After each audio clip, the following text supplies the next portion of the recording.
এমন একটা সংকীর্ণ জলপথের কথা ভাবা যাক, যার হাতে রয়েছে পুরো বিশ্ব অর্থনীতিকে থামিয়ে দেওয়ার ক্ষমতা। আচ্ছা, ধরুন তো যদি একদিন সকালে ঘুম থেকে উঠে দেখা যায় যে গাড়ির তেলের দাম প্রায় দ্বিগুণ হয়ে গেছে, আর শেয়ার বাজার তো একেবারে ধসে পড়েছে। শুনতে একদম অবিশ্বাস্য লাগছে, তাই না? কিন্তু এটাই সত্যি হয়ে যেতে পারে যদি পৃথিবীর বুকে মাত্র ৩৩ কিলোমিটার চওড়া একটা জলপথ বন্ধ হয়ে যায়। হ্যাঁ, আমি হরমুজ প্রণালীর কথাই বলছি। খুব সহজ করে বললে এটা হলো পারস্য উপসাগরকে খোলা সমুদ্রের সাথে মেলানোর একমাত্র রাস্তা, ঠিক যেন একটা বোতলের সরু মুখের মতো। পারস্য উপসাগরের ভেতরে যে বড় বড় তেল উৎপাদনকারী দেশগুলো আছে, তাদের জন্য সমুদ্রপথে বাইরে আসার আর কোনো পথই নেই। এখন যে পরিসংখ্যানটা সামনে আসছে সেটা কিন্তু সত্যি চমকে দেওয়ার মতো। দেখুন, আমেরিকার এনার্জি ইনফরমেশন অ্যাডমিনিস্ট্রেশন বলছে প্রতিদিন সারা পৃথিবীতে যে পরিমাণ তেল ব্যবহার হয় তার প্রায় 1/5 মানে 15% শুধু এই একটা প্রণালী দিয়েই যায়। ভাবা যায় ব্যাপারটা? শুধু এই একটা ছোট্ট জায়গার ওপর আমাদের সবার জ্বালানি নিরাপত্তা কতটা নির্ভর করে আছে। সংখ্যাটা দিনে প্রায় ২ কোটি ব্যারেল। আর ব্যাপারটা তো শুধু তেলের মধ্যেই সীমাবদ্ধ নেই। কাতার, যারা কিনা বিশ্বের সবচেয়ে বড় তরলীকৃত প্রাকৃতিক গ্যাস বা এলএনজি রপ্তানিকারকদের মধ্যে একজন, তাদেরও কিন্তু প্রায় সমস্ত গ্যাস রপ্তানির জন্য এই একটাই পথ ব্যবহার করতে হয়। তাহলে প্রশ্নটা হলো, বিশ্বের এই যে অর্থনৈতিক ধমনী, এটাকে ইরান কিভাবে একটা শ্বাসরোধী জায়গায় পরিণত করতে পারে? চলুন একবার দেখে নেওয়া যাক তাদের হাতে ঠিক কি অস্ত্রশস্ত্র আছে। দেখুন, ইরান বছরের পর বছর ধরে এই প্রণালীকে নিজেদের নিয়ন্ত্রণে রাখতে বা এখানে সমস্যা তৈরি করতে 4টা মূল হুমকি তৈরি করেছে। সেগুলো হলো সি মাইন্স বা সমুদ্র মাইন্স, খুব দ্রুত গতির অ্যাট্যাক স্পিডবোট, জাহাজ বিধ্বংসী মিসাইল, আর সবশেষে ড্রোন এবং ইলেকট্রনিক ওয়ারফেয়ার। প্রথমেই আসি সমুদ্র মাইনের কথায়। এগুলো হলো আসলে পানির নিচে পেতে রাখা শক্তিশালী সব বিস্ফোরক। ইরান ইরাক যুদ্ধের সময়, যেটাকে ট্যাঙ্কার ওয়্যারও বলা হয়, ইরান কিন্তু এই মাইনের ব্যাপক ব্যবহার করেছিল। হরমুজের মতো একটা সরু আর ব্যস্ত চ্যানেলে কয়েকশো মাইন ছড়িয়ে দিলেই তো জাহাজ চলাচল প্রায় অসম্ভব হয়ে পড়বে। আর এই মাইনগুলো খুঁজে বের করে নিষ্ক্রিয় করা, সে তো এক মারাত্মক সময়সাপেক্ষ আর বিপজ্জনক কাজ। এর পরের কৌশলটা সত্যি বলতে আরও ভয়ঙ্কর। এটাকে বলা হয় সোয়াম ট্যাকটিক্স, মানে একেবারে ঝাঁক বেঁধে আক্রমণ করা।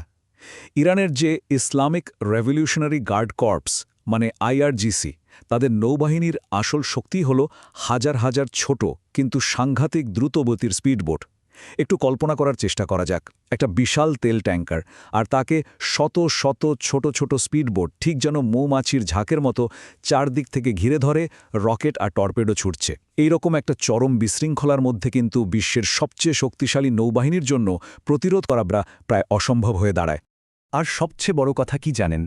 হরমুজ প্রণালীর প্রায় পুরোটাই ইরানের উপকূল ঘেঁষে গেছে।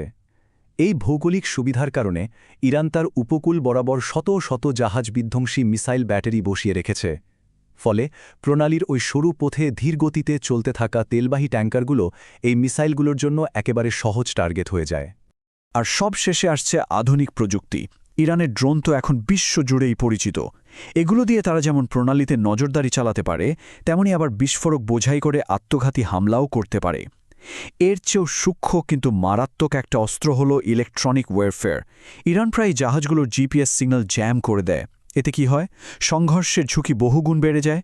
মানে একটাও গুলি না চালিয়ে শুধু এই প্রযুক্তি ব্যবহার করেই কিন্তু ব্যাপক বিশৃঙ্খলা তৈরি করে ফেলা সম্ভব। তো এটা তো পরিষ্কার যে ইরানের হাতে যথেষ্ট সামরিক ক্ষমতা আছে, কিন্তু আসল প্রশ্ন হল, তারা কি সত্যি এটা ব্যবহার করবে? চলুন এবার সেই শক্তিগুলোর দিকে তাকানো যাক, যারা ইরানকে এই চরম পদক্ষেপ নেওয়া থেকে আটকে রেখেছে। পুরো ব্যাপারটা অনেকটা দাবার বোর্ডের এক জটিল খেলার মতো। প্রথম এবং সবচেয়ে বড় বাধাটা হল আমেরিকার সামরিক উপস্থিতি। মানে একদিকে ইরানের মিসাইল আর স্পিডবোট, আর অন্যদিকে প্রণালীর একেবারে কাছে বাহরাইনে ঘাঁটি গেড়ে বসে আছে মার্কিন যুক্তরাষ্ট্রের ৫ম নৌবহর। তাদের হাতে আছে বিমানবাহী রণতরী, ডেস্ট্রয়ার, এমনকি পারমাণবিক সাবমেরিনও। ইরান যদি প্রণালী বন্ধ করার কোনোরকম চেষ্টা করে, তাহলে আমেরিকার তার মিত্ররাজের সর্বশক্তি দিয়ে ঝাঁপিয়ে পড়বে, তাতে কোনো সন্দেহ নেই। দ্বিতীয় কারণটা বেশ অদ্ভুত। যদিও প্রণালী বন্ধ করাটা বিশ্বের বিরুদ্ধে একটা বড় অস্ত্র, এটা কিন্তু ইরানের জন্য একটা আত্মঘাতী পদক্ষেপও বটে। কেন? কারণ ইরানের ভঙ্গুর অর্থনীতিটা মূলত টিকে আছে তেল রপ্তানির ওপর, আর সেই তেলের প্রায় পুরোটাই রপ্তানি হয় এই হরমুজ প্রণালী দিয়ে।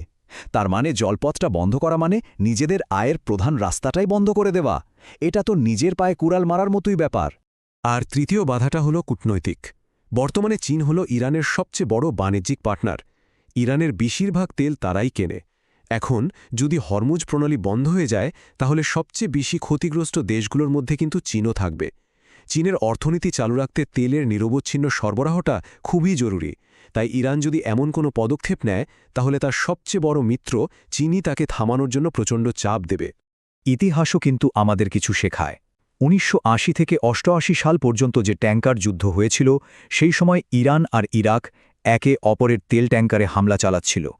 ওই ৮ বছরে প্রায় ৪৫০ জাহাজে হামলা হয়েছিল। কিন্তু এত কিছুর পরেও প্রণালী দিয়ে তেল সরবরাহ কিন্তু পুরোপুরি বন্ধ করা সম্ভব হয়নি।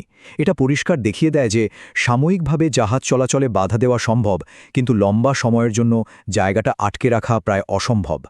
কিন্তু যদি ইরান সব বাধা, সব ঝুঁকি উপেক্ষা করে প্রণালীটা বন্ধ করেই দেয়, কি হতে পারে তাহলে? চলুন এই গ্লোবাল থ্রিলারের পরিণতিটা একবার কল্পনা করে দেখি। এর প্রভাব হবে এক কথায় ভয়াবহ, আর সেটা আসবে কয়েকটা ধাপে।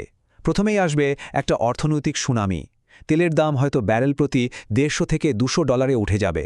বিশ্বজুড়ে সব কিছুর দাম আকাশ ছোঁয়া হবে। শেয়ার বাজারে নামবে ধস, আর বিশ্ব অর্থনীতি চলে যাবে এক গভীর মন্দার দিকে। এর প্রায় সাথে সাথেই শুরু হবে সর্বাত্মক যুদ্ধ। আমেরিকা আর তার মিত্ররা পারস্য উপসাগরকে একটা পুরোপুরি রণক্ষেত্রে পরিণত করবে। আর সবশেষে তৈরি হবে এক মারাত্মক আন্তর্জাতিক কূটনৈতিক সংকট।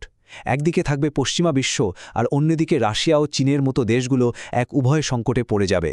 তারা কি নিজেদের মিত্রকে সমর্থন করবে, নাকি বিশ্ব স্থিতিশীলতা বজায় রাখবে? তাহলে এই পুরো পরিস্থিতি থেকে ইরানের ক্ষমতার আসল রূপটা ঠিক কি, সেটা কি বোঝা যাচ্ছে? এখানেই আসলে আসল বিষয়টা লুকিয়ে আছে। বাস্তবতা হলো, লম্বা সময়ের জন্য প্রণালীটা বন্ধ রাখা প্রায় অসম্ভব একটা ব্যাপার। এর বিরুদ্ধে যে সামরিক, অর্থনৈতিক আর কূটনীতিক প্রতিরোধ গড়ে উঠবে, সেটা সামলানোর ক্ষমতা ইরানের নেই। কিন্তু হ্যাঁ, অল্প সময়ের জন্য বিশৃঙ্খলা তৈরি করা, হঠাৎ করে তেলের দাম বাড়িয়ে দেওয়া আর সারা বিশ্বে একটা আতঙ্ক ছড়িয়ে দেওয়া, এই কাজটা তারা খুব ভালোভাবেই করতে পারে। সুতরাং ইরানের আসল শক্তি কিন্তু প্রণালীটা বন্ধ করার মধ্যে নেই। তাদের আসল শক্তিটা হলো এই হুমকিটা জিয়ে রাখা, যে তারা চাইলেই এটা বন্ধ করে দিতে পারে। এই যে একটা ধ্রুবক এবং বিশ্বাসযোগ্য হুমকি, এটাই তাদের সবচেয়ে বড় দর কষাকষির হাতিয়ার, একটা শক্তিশালী মনস্তাত্ত্বিক অস্ত্র। শেষ পর্যন্ত হরমুজ প্রণালীকে কি শুধুই একটা জলপথ বলা চলে, নাকি এটা আসলে বিশ্ব উত্তেজনার একটা ব্যারোমিটার? এটা আমাদের বারবার মনে করিয়ে দেয় যে আমাদের এই বিশ্ব অর্থনীতি আর শান্তি কতটা ভঙ্গুর, আর কিভাবে বহু দূরের একটা সংকীর্ণ জলপথ আমাদের সবার দৈনন্দিন জীবনকে গভীরভাবে প্রভাবিত করার ক্ষমতা রাখে।